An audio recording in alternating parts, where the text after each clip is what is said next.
ನಮಸ್ಕಾರ ವಿದ್ಯಾರ್ಥಿಗಳೇ, ನಮ್ಮ ಚಾನಲ್ಗೆ ಸ್ವಾಗತ. ಈ ವಿಡಿಯೋದಲ್ಲಿ TMLTಯಲ್ಲಿ ಓದುತ್ತಿರುವಂತಹ 3ನೇ ವರ್ಷದಲ್ಲಿ ಓದುತ್ತಿರುವಂತಹ ವಿದ್ಯಾರ್ಥಿಗಳಿಗೆ ಮೈಕ್ರೋಬಯಾಲಜಿ ಸಬ್ಜೆಕ್ಟ್ ವತಿಯಿಂದ ಒಂದು ಟಾಪಿಕನ್ನು ನಾನು ಇವತ್ತು ಡಿಸ್ಕಷನ್ ಮಾಡ್ತಾ ಇದ್ದೇನೆ.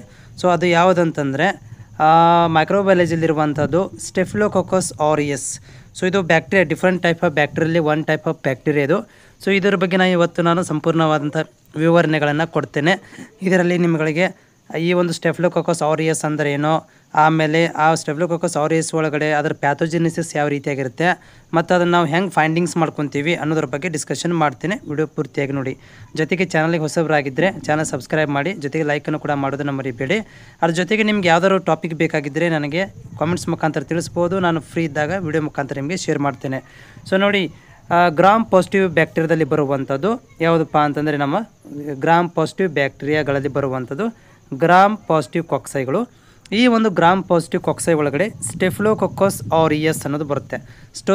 ಸ್ಟೆಫಿಲೋಕೊಕಸ್ ಆರಿಯಸ್ ಅನ್ನೋದು ಕೂಡ ಒಂದು ಟೈಪ್ ಆಫ್ ಏನಪ್ಪ ಅಂತಂದರೆ ಗ್ರಾಮ್ ಪಾಸಿಟಿವ್ ಕಾಕ್ಸೈ. ಸೊ ಈ ಒಂದು ಗ್ರಾಮ್ ಪಾಸಿಟಿವ್ ಕಾಕ್ಸೈ ಅದರ ಬಗ್ಗೆ ಹೇಳೋದಾದರೆ they are gram positive cocci that grow in grape likes clusters. So ಇವುಗಳು ಹೆಂಗೆ ಗ್ರೋ ಆಗ್ತವೆ ಅಂತಂದರೆ ಗ್ರೇಪ್ ಲೈಕ್, ದ್ರಾಕ್ಷಿ ಗೊಂಚಲು ಥರ ಒತ್ತೊತ್ತಾಗಿರ್ತವೆ. ಸೊ ಈ ರೀತಿಯಾಗಿ ಏನಪ್ಪ ಅಂತಂದರೆ ಇವು ನೋಡಲಿಕ್ಕೆ ದ್ರಾಕ್ಷಿ ಗೊಂಚಲ್ ಥರ ಒಂದಕ್ಕೊಂದು ಒತ್ತೊತ್ತಾಗಿ ಕಾಣಿಸ್ತಿರ್ತವೆ. ಓಕೆ, ಈಸ್ ಐರೋಬಿಕ್ ಬ್ಯಾಕ್ಟೀರಿಯಾ ಅಂದರೆ ಇವು ಗಾಳಿಯಲ್ಲಿ ಬದುಕುವಂತಹ ಬ್ಯಾಕ್ಟೀರಿಯಾಗಳು. So which is known as a common causes. ಇವುಗಳು ಏನು ಮಾಡ್ತವೆ ಅಂದರೆ ಸಾಮಾನ್ಯವಾದಂಥ ರೋಗಗಳನ್ನು ಕ್ರಿಯೇಟ್ ಮಾಡ್ತವೆ. ಫಸ್ಟ್ ಪ್ರೊಡಕ್ಷನ್ ಮಾಡೋದಾಗಿರ್ಬೋದು. ಉದಾಹರಣೆಗೆ ಮಖದ ಮೇಲೆ ಪಿಂಪಲ್ ಆಗಿರ್ತಾವಲ್ಲ, ಗುಳ್ಳೆಗಳು. ಸೊ ಅಥವಾ ಇವಾಗ ಸುಟ್ಟಾಗ ಒಂದು ಇದಾಗಿರ್ತಲ್ಲ, ಪಿಂಪಲ್ ಆಗುತ್ತಲ್ಲ, ಸುಟ್ಟ ಮೇಲೆ ಅದೊಂದು ನೀರಿನ ಗುಳ್ಳಿ ಥರ ಬರುತ್ತಲ್ಲ. ಸೊ ಆ ಥರ ಒಂದು ಪ್ರೊಡಕ್ಷನ್ ಅದರೊಳಗಡೆ ಇವುಗಳು ಕಾಮನ್ ಆಗಿ ನೋಡಲಿಕ್ಕೆ ಸಿಗ್ತವೆ. ಮತ್ತು ಅವುಗಳನ್ನು ಅಂದರೆ ಫಸ್ಟ್ಗಳನ್ನು ಬಾಯ್ಲ್ಸ್ಗಳನ್ನು ಕ್ರಿಯೇಟ್ ಮಾಡಲಿಕ್ಕೆ ತುಂಬ ಫೇಮಸ್ ಆಗಿರುವಂತಹ ಸೂಕ್ಷ್ಮಾಣುಜೀವಿಗಳು. ಇವುಗಳನ್ನು ನಾವು ಹಾಸ್ಪಿಟಲ್ ಅಕ್ವೈರ್ಡ್ ಇನ್ಫೆಕ್ಷನ್ ಕೂಡ ಅಂತ ಕರಿತೀವಿ. ಇವುಗಳನ್ನು ನಾವು ಹಾಸ್ಪಿಟ್ಲ್ ಒಳಗಡೆ, ಸೊ ಹಾಸ್ಪಿಟ್ಲ್ ಮುಖಾಂತರ ಬರುವಂಥ ಇನ್ಫೆಕ್ಷನ್ ಕೂಡ ಅಂತ ಕರಿತೀವಿ. ಸೊ ನೆಕ್ಸ್ಟ್ ಇದರಲ್ಲಿ 2 ನಮೂನೆ ಇದ್ದಾವೆ. ಇದರಲ್ಲಿ ಏನಪ್ಪ ಅಂತಂದರೆ ಒಂದು ಸ್ಟೆಫಿಲೋಕೊಕಸ್ ಆರಿಯಸ್ ಪ್ಯಾಥೋಜೆನಿಸಿಸ್ ಇದ್ದಾವೆ, ರೋಗವನ್ನು ಉಂಟು ಮಾಡುವಂಥವು. ಆಮೇಲೆ ಸ್ಟೆಫಿಲೋಕೊಕಸ್ ಆಲ್ಬಸ್, ಇವು ನಾನ್ ಪ್ಯಾಥೋಜನ್ಗಳು ಅಂದರೆ ರೋಗವನ್ನು ಉಂಟು ಮಾಡುವುದಿಲ್ಲ.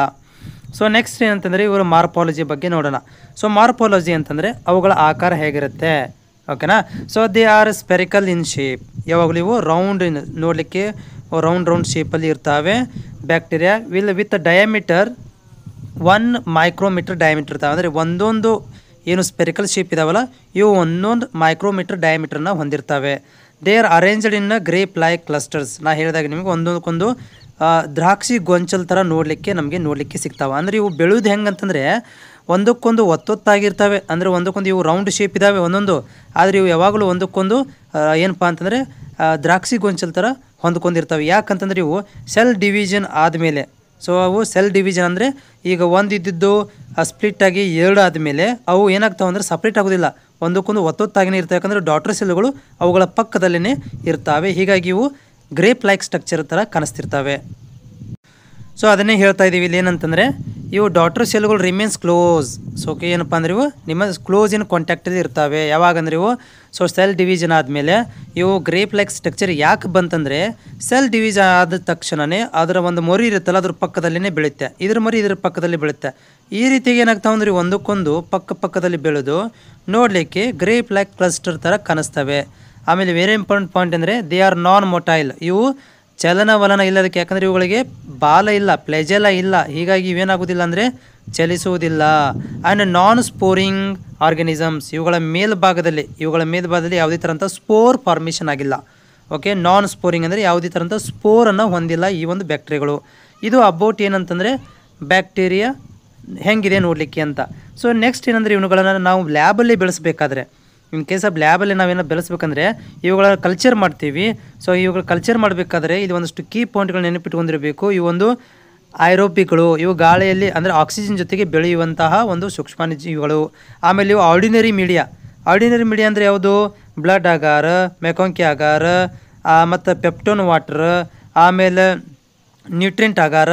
ಈ ಒಂದು ಅಗಾರಗಳಲ್ಲಿ ಇವು ಏನಪ್ಪ ಅಂತಂದರೆ ಈಸಿಯಾಗಿ ಬೆಳಿತಾವೆ, ಅಂದರೆ ಗ್ರೋತ್ ಆಗ್ತವೆ. ಜೊತೆಗೆ ಟೆಂಪ್ರೇಚರ್ 37 ಡಿಗ್ರಿ ಸೆಲ್ಸಿಯಸನ್ನು ಹೊಂದಿರಬೇಕು. ಯಾಕಂದರೆ ಬೆಳಿಬೇಕಂದ್ರೆ ಟೆಂಪ್ರೇಚರ್ ಕೂಡ ಬೇಕು. ಜೊತೆಗೆ pH ಕೂಡ ಆ ಒಂದು ಫುಡ್ ಇರುತ್ತಲ್ಲ ಅದರೊಂದು ಪಿ ಎಚ್ ಕೂಡ ಏನಪ್ಪ 7.4 7.6 ಪಿ ಎಚ್ ಕೂಡ ಇರಬೇಕು, ಹೌದಾ.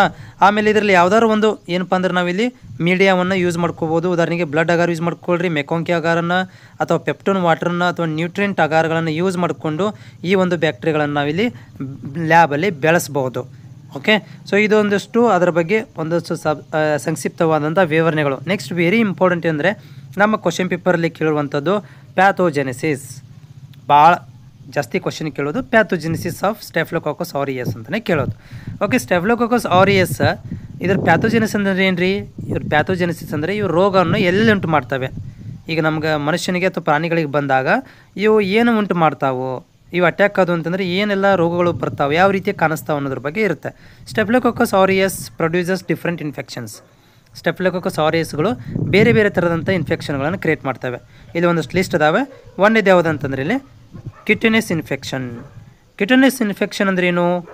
ಪಸ್ ಆಗ್ಬೋದು. ಪಸ್ ಅಂತಂದರೆ ನಿಮಗೆ ಮಖದ ಮೇಲೆ ಗುಳ್ಳೆ ಆಗೋದು, ಬಾಯ್ಲ್ಸ್ ಇರ್ಬೋದು. ಬಾಯ್ಲ್ಸ್ ಅಂತಂದರೆ ಇವಾಗ ನಮ್ಗೆ ಏನಾದರೂ ಸುಟ್ಟುಗಿಟ್ಟಾಗೋದು, ಒಂದು ಗುಳ್ಳೆ ಇಳುತ್ತಲ್ಲ ಅದಕ್ಕೆ ಬಾಯ್ಲ್ಸ್ ಅಂತ ಕರಿತೀವಿ. ಮತ್ತು ಆ್ಯಪ್ಸಸ್ ಆಗ್ಬೋದು. ಆ್ಯಪ್ಸಸ್ ಅಂದರೆ ಏಕದಮ್ ರೆಡ್ ಒಂದು ಥರ ಬಾರ್ ಬಿತ್ತರ, ಒಂಥರ ಕೆಂಪಿಗೆ ಒಂದು ಬಾರ್ ಥರ ಕಾಣಿಸುತ್ತೆ, ಆ್ಯಪ್ಸಸ್ ಅಂತ ಕರಿತೀವಿ. ದುಬ್ಬದಲ್ಲಿ ಆಗಿರ್ಬೋದು, ಮಖದ ಮೇಲೆ ಅಥವಾ ಎಲ್ಲೇ ಒಂದು ಸ್ಕಿನ್ ಭಾಗದಲ್ಲಿ ಏನಾಗುತ್ತೆ ಅಂದರೆ ಆ್ಯಪ್ಸಸ್ಗಳು ಕಾಣಿಸ್ಕೊತವೆ, ಆ್ಯಪ್ಸಸ್ಗಳು ಕಾಣಿಸ್ಕೋಬೋದು. ಈ ರೀತಿ ಕಂಡ್ರೆ ಅದಕ್ಕೆ ಕಿಟನಸ್ ಇನ್ಫೆಕ್ಷನ್ ಅಂತ ಕರಿತೀವಿ. ಅವುಗಳನ್ನು ಇದು ಉಂಟು ಮಾಡ್ಬೋದು. ಸೊ ಎರಡನೇ ಇನ್ಫೆಕ್ಷನ್ ಯಾವುದಂತಂದರೆ ಉಂಟು ಮಾಡುವಂಥದ್ದು deep infections. So deep infection ಅಂದ್ರೇನು? ಒಳಭಾಗದಲ್ಲಿ, ಆಮೇಲೆ ಟೆನ್ಸಿಲಿಟೀಸ್ ಇರ್ಬೋದು, ಅಂದರೆ ಥ್ರಾಟ್ ಭಾಗದಲ್ಲಿ, ಪ್ಯಾರಂಗಿಟೈಟಿಸ್ ಇರ್ಬೋದು. ಓಕೆ, ಅಂದರೆ ನೆಸಲ್ ಮತ್ತು ಥ್ರಾಟ್ ಭಾಗದಲ್ಲಿ ಏನು ಮಾಡ್ಬೋದು? ಇದು ಉಸಿರಾಟದ ಒಂದು ಭಾಗದಲ್ಲಿ ಇನ್ಫೆಕ್ಷನ್ನ ಗಂಟಲು ಭಾಗದಲ್ಲಿ ಇನ್ಫೆಕ್ಷನ್ ಉಂಟು ಮಾಡ್ಬೋದು. ನ್ಯೂಮೋನಿಯಾ, ಮೆನಿಂಗಿಟೈಟಿಸ್ ಆಗ್ಬೋದು, ಲಂಗ್ಸ್ ಇನ್ಫೆಕ್ಷನ್ ಮಾಡ್ಬೋದು. ಓಕೆ, ಆಮೇಲೆ ಟೋಟಲಾಗಿ ನೆಸಲ್ ಭಾಗದಲ್ಲಿ ಏನು ಮಾಡ್ಬೋದು? ನೆಸಲ್ ಲಂಗ್ಸ್ ತನಕನೂ ಇನ್ಫೆಕ್ಷನನ್ನು ಕ್ರಿಯೇಟ್ ಮಾಡ್ಬೋದು. ಮೂರನೇದು ಯಾವುದು ಅಂತಂದ್ರೆ ಇಲ್ಲಿ ಇಂಟಿರೋ. ಓಕೆ, ಸೊ ಇಂಟರೋ ಕ್ವಾಲಿಟೀಸ್ ಅಂತ. ಸೊ ಇಂಟರೋ ಕ್ವಾಲಿಟೀಸ್ ಅಂದರೆ ಸ್ಮಾಲ್ ಇಂಟೆಸ್ಟೈನ್ ಒಳಭಾಗದಲ್ಲಿ, ಇನ್ನು ಫುಡ್ ಮುಖಾಂತರ ಒಳಗಡೆ ಹೋಗಿ ಸ್ಮಾಲ್ ಇಂಟೆಸ್ಟೈನ್ ಭಾಗದಲ್ಲಿ ಇನ್ಫೆಕ್ಷನ್ ಕ್ರಿಯೇಟ್ ಮಾಡ್ಬೋದು. ಅಥವಾ ಫುಡ್ ಪಾಯ್ಸನಿಂಗ್ ಆಗ್ಬೋದು, ಟಾಕ್ಸಿಕ್ ಶಾಕ್ಗಳನ್ನು ಕ್ರಿಯೇಟ್ ಮಾಡ್ಬೋದು. ಸೊ ಫುಡ್ ಪಾಯ್ಸನಿಂಗ್ ಅಂದರೆ ಆಹಾರ ಮುಖಾಂತರ ಒಳಗಡೆ ಹೋಗಿ ಫುಡ್ ಪಾಯ್ಸನ್ ಆಗ್ಬೋದು. ಅಥವಾ ಏನಂತಂದರೆ ಟಾಕ್ಸಿಕ್ ಶಾಕ್ ಅಂದರೆ ಯಾವುದಾದ್ರು ಒಂದು ಶೆಲ್ ಭಾಗದಲ್ಲಿ ಶೆಲ್ಗಳಲ್ಲಿ ಹೋಗಿ ಟ್ರಿಗರ್ ಮಾಡುವಂಥ ಕೆಲಸವನ್ನು ಇದು ಮಾಡ್ಬೋದು. ಇದು ಏನಪ್ಪ ಅಂತಂದರೆ ಸ್ಟೆಫ್ಲೋಕೊಕ್ಕಸ್ದ ಒಂದು ಪ್ಯಾಥೋಜೆನಿಸಿಸ್ಗಳು ಎಲ್ಲೆಲ್ಲಿ ಮಾಡ್ತವೆ ನೋಡಿ. ಪ್ಯಾಥೋಜೆನಿಸಿಸ್ ತುಂಬ ಇಂಪಾರ್ಟೆಂಟು. ಸ್ಟೆಫ್ಲೋಕೊಕಸ್ ಪ್ಯಾಥೋಜೆನಿಸಿಸಲ್ಲಿ ಕಿಟನಸ್ ಇನ್ಫೆಕ್ಷನ್ ಮಾಡ್ಬೋದು, ಡೀಪ್ ಇನ್ಫೆಕ್ಷನ್ ಮಾಡ್ಬೋದು, ಇಂಟ್ರೋ ಕ್ವಾಲಿಟೀಸ್ ಮಾಡ್ಬೋದು, ಕ್ವಾಲಿಟೀಸ್ ಅಂತ ಕರಿತೀವಿ, ಫುಡ್ ಇನ್ಫೆಕ್ಷನ್ ಮಾಡ್ಬೋದು, ಮತ್ತು ಟಾಕ್ಸಿಕ್ ಶಾಕ್ ಸಿಂಡ್ರೋಮ್ ಅಂತ ಅಥವಾ ಟಾಕ್ಸಿಕ್ ಶಾಕ್ನ ಇಲ್ಲಿ ಕ್ರಿಯೇಟ್ ಮಾಡುವಂಥದ್ದು ಈ ಬ್ಯಾಕ್ಟೀರಿಯಾಗಳು. ಓಕೆ, ನೆಕ್ಸ್ಟ್ ಹೋಗೋಣ. ಇಲ್ಲಿ ಏನಂತಂದರೆ ಲ್ಯಾಬ್ ಡಯಾಗ್ನೋಸಿಸ್. ಈ ಥರ ಇನ್ಫೆಕ್ಷನ್ ಆದಾಗ ನಾವು ಇದನ್ನು ಲ್ಯಾಬ್ ಡಯಾಗ್ನೋಸಿಸ್ ಹೆಂಗೆ ಮಾಡ್ತೀವಿ? ಓಕೆ, ಸಿಂಪಲ್ಲಾಗಿ ಒಂದಷ್ಟು ಪಾಯಿಂಟ್ಗಳಲ್ಲಿ ನೋಟ್ ಮಾಡ್ಕೊಂಡಿದ್ದೀನಿ. ನಮ್ಮ ಲ್ಯಾಬ್ಗಳಲ್ಲಿ ಇದನ್ನು ಸ್ಯಾಂಪಲ್ ಕಲೆಕ್ಷನ್ ಮಾಡ್ಕೋಬೇಕು. ಫಸ್ಟಿಗೆ ಏನಾದರೂ ಇನ್ಫೆಕ್ಷನ್ ಆಗಿದೆ ಅಂತಂದರೆ ಪೇಷಂಟ್ ಬಂದಾಗ ಸ್ಯಾಂಪಲ್ ಕಲೆಕ್ಷನ್ ಮಾಡ್ಕೊತೀವಿ. ಸೊ ಒಂದೇ sample collection, first sample collection ಮಾಡ್ಕೊತೀವಿ. ಸೊ ಫಸ್ಟ್ ಸ್ಯಾಂಪಲ್ ಎಲ್ಲಾಗಿರುತ್ತೆ? The pus can be collected by the sterile syringe. ಒಂದು ಸ್ಟರೈಲ್ ಸಿರಿಂಜ್ ಮುಖಾಂತರ ಆ ಪಸ್ಸನ್ನು, ಎಲ್ಲಿ ಕಿಮ್ಮದು ಗುಳ್ಳೆ ಆಗಿರುತ್ತಲ್ಲ ಆ ಪಸ್ಸನ್ನು ನಾವೇನು ಮಾಡ್ತೀವಿ? ಸೊ ಆ್ಯಪ್ಸಸ್, ಓಕೆ, ಆಮೇಲೆ ಫಿಲ್ಟರ್ ಮಾಡ್ಕೊತೀವಿ. ಅಂದರೆ ಸಿರಿಂಜ್ ಮುಖಾಂತರ ಅದನ್ನು ಕಲೆಕ್ಷನ್ ಮಾಡ್ಕೊತೀವಿ. ಅದನ್ನು ಮತ್ತು ನೆಕ್ಸ್ಟ್ ಏನು ಮಾಡ್ತೀವಿ ಅಂದರೆ ಫಿಲ್ಟರ್ ಮಾಡಿಕೊಂಡು, ಡಿಫ್ರೆಂಟ್ ಟೈಪ್ ಆಫ್ ಫಿಲ್ಟರ್ ಇದ್ದಾವೆ, ಫಿಲ್ಟರ್ ಮಾಡ್ಕೊಂಡು ಆ ಪಸ್ ಸ್ಯಾಂಪಲ್ಗಳನ್ನು ನಾವು ಮುಂದಿನ ಪ್ರೊಸೀಜರಿಗೆ ತೊಗೊಂಡು ಹೋಗ್ತೀವಿ. ನೆಕ್ಸ್ಟ್ ಏನಂದರೆ ಇಲ್ಲಿ ಸ್ಪೋಟಮ್. ಇನ್ ಕೇಸ್ ಆಫ್ ಲಂಗ್ಸಲ್ಲಿ ಏನಾದರೂ ಆಗಿದ್ದರೆ, ಸೊ ಇಟ್ ಈಸ್ ಕಲೆಕ್ಟೆಡ್ ಒಂದು ವೈಡ್ ಮೌತ್ ಇರುವಂಥ ಜಾರಲ್ಲಿ ಏನಪ್ಪ ಅಂದ್ರೆ ಕಫನ್ನು ಕಲೆಕ್ಷನ್ ಮಾಡ್ಕೊತೀವಿ. ರಿಜಿಯಸ್ ಕಫ್ ಅಂತಂದ್ರೆ ಪೇಷಂಟಿಗೆ ಹೇಳ್ತೀವಿ. ಆ ಪೇಷಂಟ್ ಏನು ಮಾಡ್ತಾರೆ ಅಂದರೆ ಕಫನ್ನು ಅಂದರೆ ಸ್ಪೋಟಮನ್ನು ನಿಮಗೆ ಸ್ಯಾಂಪಲ್ ತೊಗೊಂಬಂದು ಕೊಡ್ತಾರೆ ವೈಟ್ ಕಂಟೈನರ್ ಒಳಗಡೆ. ನೆಕ್ಸ್ಟ್ ಏನಂತಂದರೆ ವಾಮಿಟಿಂಗ್ ಆಗಿದೆ. ಸೊ ಇನ್ ಕೇಸ್ ಅವ್ರಿಗೆ ಫುಡ್ ಪಾಯ್ಸನ್ ಆಗಿದ್ದರೆ, ಸೊ ಫುಡ್ ಪಾಯ್ಸನ್ ಆಗಿದ್ದರೆ ವಾಮಿಟಿಂಗನ್ನು ಕಲೆಕ್ಷನ್ ಮಾಡ್ಕೊತೀವಿ. ವಾಂತಿ ಮಾಡ್ಕೊತಾ ಇದ್ದರೆ ಅಭ್ಯರ್ಥಿಯು ಫುಡ್ ಪಾಯ್ಸನಿಂದ ಅದನ್ನು ಕಲೆಕ್ಷನ್ ಮಾಡ್ಕೊತೀವಿ. ನೆಕ್ಸ್ಟ್ ಏನಂತಂದರೆ ಇಲ್ಲಿ ಬ್ಲಡ್ ಮುಖಾಂತರ. So it is collected in the deep infection ಆದಾಗ, ಅಂದರೆ ಉದಾಹರಣೆಗೆ ಯಾವುದು ಆಸ್ಟಿಯೋ ಅರ್ಥ್ರಿಟೀಸ್ ಆಗಿರ್ಬೋದು, ಅಂದರೆ ಡೀಪ್ ಇನ್ಫೆಕ್ಷನ್ ಒಳಗಡೆ ಆದಾಗ. ಸೊ ಉದಾಹರಣೆಯಲ್ಲಿ ಹೇಳಿದ್ದೀವಿ ಆಸ್ಟಿಯೋ ಅರ್ಥ್ರಿಟೀಸ್. ಸೊ ಈ ಒಂದು ಆಸ್ಟಿಯೋ ಅರ್ಥ್ರಿಟೀಸ್ಗಳು ಆದಾಗ ಸೊ ಈ ಸ್ಟೆಫ್ಲೋಕೊಕಸ್ ಆರಿಯಸ್ಗಳನ್ನು ನಾವು ಬ್ಲಡ್ ಸ್ಯಾಂಪಲ್ ಕಲೆಕ್ಷನ್ ಮಾಡ್ಕೊಂಡು ಅಬ್ಸರ್ವೇಷನ್ ಮಾಡ್ತೀವಿ. ನೆಕ್ಸ್ಟ್ ಏನಂತಂದರೆ ಯೂರಿನ್. ಇನ್ ಕೇಸ್ ಆಫ್ ಏನಾದರೂ ಯೂರಿನ್ ಟ್ರ್ಯಾಕ್ ಇನ್ಫೆಕ್ಷನ್ ಆಗಿದ್ದರೆ ಸೊ ಯೂರಿನ್ ಸ್ಯಾಂಪಲ್ ಕಲೆಕ್ಷನ್ ಮಾಡ್ಕೊತೀವಿ. ಡೀಪ್ ಇನ್ಫೆಕ್ಷನ್ ಕೂಡ ಕಿಡ್ನಿ ಇನ್ಫೆಕ್ಷನ್ ಕೂಡ ಆಗಿರುತ್ತೆ ಸಮ್ಟೈಮ್ಸ್. ಆವಾಗ ಕೂಡ ನಾವೇನು ಮಾಡ್ತೀವಿ? ಯೂರಿನ್ ಸ್ಯಾಂಪಲ್ ಕಲೆಕ್ಷನ್ ಮಾಡ್ಕೊಂಡು ನಾವೇನು ಮಾಡ್ತೀವಿ? ಲ್ಯಾಬ್ರೇಟರಿ ಟೆಸ್ಟ್ಗಳನ್ನು, ಡಯಾಗ್ನೋಸ್ಗಳನ್ನು ಮಾಡ್ತೀವಿ. ಇದು ಕಲೆಕ್ಷನ್ ಆಯಿತು. ಕಲೆಕ್ಷನ್ ಮಾಡಿದ ಮೇಲೆ ಇಲ್ಲಿ 2 ಸ್ಯಾಂಪಲ್ಗಳನ್ನು ಏನು ಮಾಡ್ತೀವಿ ಅಂತಂದ್ರೆ ನಾವು ಡಿಫ್ರೆಂಟ್ ಸ್ಯಾಂಪಲ್ 2 ಸ್ಯಾಂಪಲ್ಗಳನ್ನು ಬೇರೆ ಬೇರೆ ಕಂಟೈನರ್ಗಳಲ್ಲಿ ಮಾಡ್ತೀವಿ, ಅದು ಟ್ಯೂಬ್ಗಳಲ್ಲಿ ತೊಗೊತೀವಿ. ಒಂದು ಸ್ಯಾಂಪಲನ್ನು ಏನು ಮಾಡ್ತೀವಿ ಇಲ್ಲಿ ನಾವು ಡೈರೆಕ್ಟ್ ಮೈಕ್ರೋಸ್ಕೋಪಿಗೆ ಕಳಿಸ್ಕೊಡ್ತೀವಿ, ಇನ್ನೊಂದನ್ನು ಕಲ್ಚರ್ ಮಾಡಲಿಕ್ಕೆ ಕಳಿಸ್ಕೊಡ್ತೀವಿ.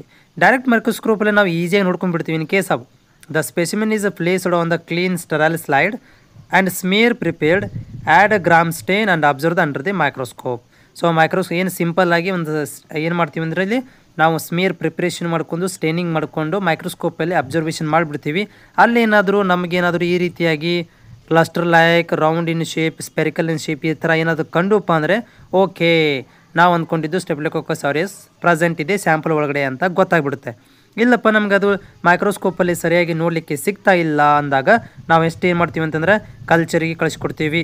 ಈ ಕಲ್ಚರ್ ಸ್ಯಾಂಪಲ್ ಕಳಿಸ್ಕೊಡ್ತೀವಿ. ಅವಾಗ ಏನು ಮಾಡ್ತೀವಿ, if the bacteria scan they our culture, scan ಅಂದರೆ ಸರಿಯಾಗಿ ಕಾಣಿಸ್ಲಿಲ್ಲ ಮೈಕ್ರೋಸ್ಕೋಪಲ್ಲಿ, ಅವಾಗ ನಾವೇನು ಮಾಡ್ತೀವಿ ಕಲ್ಚರಲ್ಲಿ ಬೆಳೆಸಿ ಒಂದು colonies are observe under the microscope. ಮತ್ತೇನು ಮಾಡ್ತೀವಿ ಅಂತಂದರೆ ಮೈಕ್ರೋಸ್ಕೋಪ್ ಅಬ್ಸರ್ವೇಷನ್ ಮಾಡ್ಕೊತೀವಿ. ನಿಮ್ಮ ಸ್ಕಿನ್ನಲ್ಲಿ ಕೂಡ ತೋರಿಸ್ತಾ ಇದ್ದೀನಿ ಯಾವ ರೀತಿಯಾಗಿ ಮೈಕ್ರೋಸ್ಕೋಪಲ್ಲಿ ನಾವು ನೋಡಿದಾಗ ಹೇಗೆ ಕಾಣಿಸುತ್ತೆ ಮತ್ತು ಕಲ್ಚರ್ ಮಾಡಿದ್ರೆ ಹೆಂಗೆ ಕಾಣಿಸುತ್ತೆ ಅಂತೇಳಿ. ಓಕೆ, ಮೈಕ್ರೋಸ್ಕೋಪಲ್ಲಿ ನೋಡ್ಕೊತೀವಿ. ಓಕೆ, ಸೊ ಈ ರೀತಿಯಾಗಿ ನಾವು ಮೈಕ್ರೋಸ್ಕೋಪಲ್ಲಿ ಅಬ್ಸರ್ವೇಷನ್ ಮಾಡ್ತೀವಿ. ಆಮೇಲೆ ಕಲ್ಚರನ್ನು ಕೂಡ ಕಲ್ಚರ್ ಪ್ಲೇಟಲ್ಲಿ ನೋಡಿದ ತಕ್ಷಣ ಗೊತ್ತಾಗ್ಬಿಡುತ್ತೆ. ಯಾಕಂದರೆ ಇವು ಕ್ಲಸ್ಟರ್ ರೂಪದಲ್ಲಿ ಬೆಳೀತಾ ಇದೆ ಅಂದಮೇಲೆ ಸ್ಟೆಫಿಲೋಕೋಕಸ್ ಅದು ಯಾವುದೇ ಒಂದು ಜಾತಿಯ ಒಂದು ಬ್ಯಾಕ್ಟೀರಿಯಾ ಆಗಿರ್ಬೋದು ಅಂದ್ಕೊಂಡು ಬಿಡ್ತೀವಿ. ನೆಕ್ಸ್ಟ್ ಇಲ್ಲಿ ಬಯೋಕೆಮಿಕಲ್ ಟೆಸ್ಟ್ ಕೂಡ ಮಾಡ್ಕೊತೀವಿ. ಸಿಂಪಲ್ ಆದಂಥ ಒಂದು ಬಯೋಕೆಮಿಕಲ್ ಟೆಸ್ಟ್ ತುಂಬ ಕಡಿಮೆ ಮಾಡೋದು ನಾವು, ಬಟ್ ಬಯೋಕೆಮಿಕಲ್ ಟೆಸ್ಟನ್ನು ಕೂಡ ನಾವು ಮಾಡ್ತೀವಿ. ಇಲ್ಲೇನಾಗುತ್ತೆ ಅಂದರೆ ಕಾಗಲೇಜ್ ಟೆಸ್ಟನ್ನು ಮಾಡ್ತೀವಿ ರೀ. ಕಾಗಲೇಜ್ ಯಾಕಂದರೆ ಕಾಗಲೇಜ್ ಅಂದರೆ ಸ್ಟೆಫಿಲೋಕೋಕಸ್ ಆರಿಯಸ್ಗಳು ಏನು ಮಾಡ್ತಾವೆ ಅಂತಂದ್ರೆ ಈ ಕ್ಲ್ಯಾಂಪನ್ನು ಫಾರ್ಮೇಷನ್ ಮಾಡ್ತಾವೆ ರೀ. ನಮ್ಮ ಸ್ಯಾಂಪಲ್ ಜೊತೆಗೆ ಮಿಕ್ಸ್ ಆದವು ಅಂದರೆ ಕ್ಲ್ಯಾಂಪು ಅಥವಾ ಕ್ಲಾಟನ್ನು ಮಾಡಿಬಿಡ್ತಾವೆ, ಅದಕ್ಕೆ ಕಾಗಲೇಜ್ ಅಂತ ಕರಿತೀವಿ. So the staphylococcus aureus has a property of clotting, ಅದಕ್ಕೊಂದು ನೇಚರ್ ಇದೆ, ಕ್ಲಾಟಿಂಗ್ ಪ್ರಾಪರ್ಟಿ ನೇಚರ್ ಇದೆ. ಸೊ ಇಲ್ಲೇನಾಗುತ್ತೆ ಅಂದ್ರೆ citrus plasma of the human or ರ್ಯಾಬಿಟದ್ದು ಅಥವಾ ಹ್ಯೂಮನ್ ಪ್ಲಾಸ್ಮಾ ಜೊತೆಗೆ ಇದು ಕ್ಲಾಟನ್ನು ಮಾಡ್ಕೊಂಡ್ಬಿಡುತ್ತೆ. ಇದು ಹೋಗಿ ಅಟ್ಯಾಕ್ ಆಗಿ ಕ್ಲಾಟಿಂಗನ್ನು ಮಾಡುವಂಥ ನೇಚರನ್ನು ಹೊಂದಿದೆ. ಹೀಗಾಗಿ ಇದಕ್ಕೆ ನಾವು ಕಾಗಲೇಷನ್ ಟೆಸ್ಟಲ್ಲಿ ಈಸಿಯಾಗಿ ಪತ್ತೆ ಹಚ್ಚಿಬಿಡ್ತೀವಿ. ಯಾವಾಗ when plasma is mixed with sample if the bacteria present, ಈ ಸ್ಯಾಂಪಲ್ ಜೊತೆಗೆ ಪ್ಲಾಸ್ಮಾ ಮಿಕ್ಸ್ ಮಾಡಿಬಿಡ್ತೀವಿ. ಬ್ಯಾಕ್ಟೀರಿಯಾ ಪ್ರೆಸೆಂಟ್ ಇದ್ದರೆ ಕ್ಲ್ಯಾಂಪಿಂಗ್ ಫಾರ್ಮೇಷನ್ ಆಗಿಬಿಡುತ್ತೆ ಅಥವಾ ಕಾಗಲೇಟ್ಸ್ ಫಾರ್ಮೇಷನ್ ಆಗಿಬಿಡುತ್ತೆ. ಕಾಗಲೇಟ್ ಅಂತಂದರೆ ಹೆಪ್ಪುಗಟ್ಟುವಿಕೆ ಕಾರಣ ಆಗಿಬಿಡುತ್ತೆ ಅಥವಾ ಒಂಥರ ಅದು ಗಟ್ಟಿ ಥರ ಆಗಿಬಿಡುತ್ತೆ. ಸೊ ಈ ರೀತಿಯಾಗಿ ಏನಂತಂದ್ರೆ ಗಟ್ಟಿ ಆಗಿಬಿಟ್ರೆ, so in case of if the clamp present ಆಗಿಬಿಟ್ರೆ ಆ ಸ್ಯಾಂಪಲಲ್ಲಿ ಬ್ಯಾಕ್ಟೀರಿಯಾ ಪ್ರೆಸೆಂಟ್ ಇದೆ ಅಂತ ಅರ್ಥ. ಇಲ್ಲಿ ಕ್ಲ್ಯಾಂಪ್ ಆಬ್ಸೆಂಟ್ ಆಗಿಬಿಟ್ರೆ ಅದು ಕ್ಲ್ಯಾಂಪ್ ಫಾರ್ಮೇಷನ್ ಆಗಲಿಲ್ಲ, ಬ್ಯಾಕ್ಟೀರಿಯಾ ಈಸ್ ಆಬ್ಸೆಂಟ್ ಇದೆ ಅಂತ ಅರ್ಥ. ಓಕೆನಾ. ಸೊ ಇದು ಏನಂದರೆ ನಾವು ಮಾಡುವಂಥ ಒಂದು ಬಯೋಕೆಮಿಕಲ್ ಟೆಸ್ಟು. ಹೋಪ್ ನಿಮಗಿದು ಯೂಸ್ಫುಲ್ ಆಗಿದೆ ಅಂತ ಅಂದ್ಕೊಂಡಿದ್ದೇನೆ. ಮತ್ತು ನಿಮಗೇನಾದರೂ ಡೌಟ್ಗಳಿದ್ದಲ್ಲಿ ನಿಮ್ಗೆ ಕಾಮೆಂಟ್ಸ್ ಮುಖಾಂತರ ತಿಳಿಸ್ಬೋದು. ಮತ್ತು ಯಾವ್ದಾದ್ರು ಟಾಪಿಕ್ ಬೇಕಂದ್ರೂ ಕೂಡ ನಿಮ್ಗೆ ಕಾಮೆಂಟ್ಸ್ ಮುಖಾಂತರ ತಿಳಿಸಿ. ಆ್ಯಸ್ ಮಚ್ ಪಾಸಿಬಲ್ ನಾನು ಟ್ರೈ ಮಾಡ್ತೀನಿ ಆ್ಯಸ್ ಬೆಸ್ಟ್ ನಾನು ನಿಮಗೆ ಎಕ್ಸ್ಪ್ಲೇನ್ ಮಾಡಲಿಕ್ಕೆ. Thank you so much. ಮತ್ತು ಜೊತೆಗೆ ನಮ್ಮ ಚಾನಲ್ಗೆ ಹೊಸಬರಾಗಿದ್ದರೆ ಸಬ್ಸ್ಕ್ರೈಬ್ ಮಾಡೋದನ್ನು ಮರಿಬೇಡಿ.